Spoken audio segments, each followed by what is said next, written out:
This is a list of GDPs for European countries. It's not that impressive until you place it over the countries that they belong to.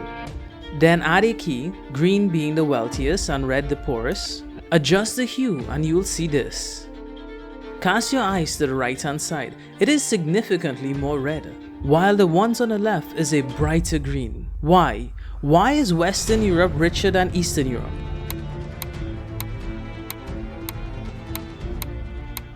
Hi guys, Random here. It's easy to say that the West is greedier than the East. That may or may not be true, but it's not that simple. If you go back in time around 1500 years, you'll see that the entire European continent was on a level playing field. At that time, money was situated where all wealth was, in the hands of the king and landowners. But then, in 900 AD, a diversion happened. In order to understand why it occurred, you need to understand the terrain of the European continent. This is a map of its river systems. Its waterways are very well connected, allowing for easier access to almost every part of the continent. And this giant grey mass here is flat land, otherwise known as the Great European Plain.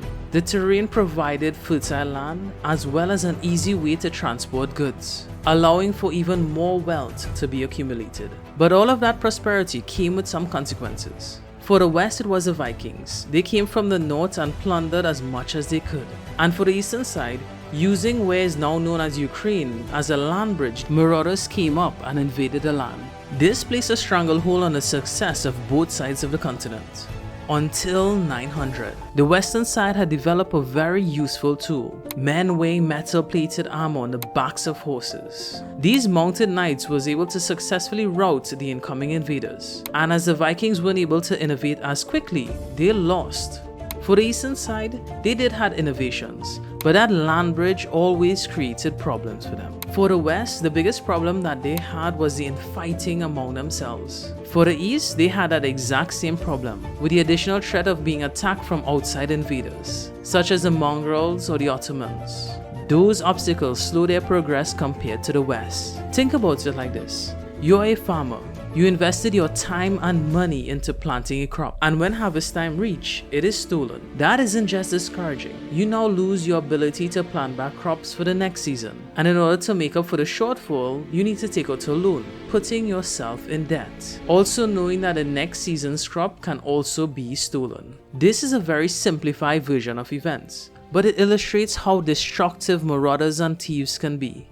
As the East was dealing with all of this, the West was about to get an injection of steroids. The West had a slightly more stable environment. And then on August 3rd, 1492, this guy from Spain set sail. His goal? Find a shorter route to Asia. There was one small problem though. There was a massive continent in his way. And once life gave us lemons, we make lemonade. But lemonade was invented about 200 years later. So once life gave us continents, we explore it. Abandoning that petty goal to find a shorter route to Asia, he did what all empires at that time did: conquer the land and plunder its riches. And when England and France saw how prosperous it was, they were like, let's copy that. Now for the western side, they didn't have to only depend on what could be made within its borders. Riches came in from these foreign lands that they now owned. So why didn't the East simply copy that idea? Look again at its geography. It's not easy to own ships when you're not surrounded by water. But let's say they were to get ships into the waters. Where would they pass it? In order to get these ships out to the wider ocean, they needed to pass through waters that was owned by either Spain, England, or France. And competition is not a good thing when you want to make as much money as possible. Thus, they needed to sustain themselves on what they could have produced within their own borders. And then, all of a sudden, England started to produce things very quickly. And the western side benefited from this. They also needed material to sustain that rate of growth, and the East was happy to provide it. The problem was, they didn't innovate as quickly. As they sold these cheap raw materials, they imported expensive finished products. Think about it like a modern-day Africa. Another problem for the East was migration. Take a look at this map. It shows population centers of around 100,000 people in the 1800s. Now look at the 1900s. The majority of people shifted west. Why? Because just like today, people from poorer countries migrate to richer ones. taking their talents and skills with them. That kind of brain drain hampered the progress of the East even more. That level playing field that they had now has a significant gap between them. Compounding factors such as the infighting with one another, outside invaders, not being able to keep up with the innovation of the West, and the lack of access to the ocean was only made worse after World War II. In the aftermath, the European continent was devastated, and the USSR took the opportunity to take control of some European countries, destabilizing the East even more throughout the Cold War. And then the United States instituted a policy called containment. Its purpose was to stop the spread of communism.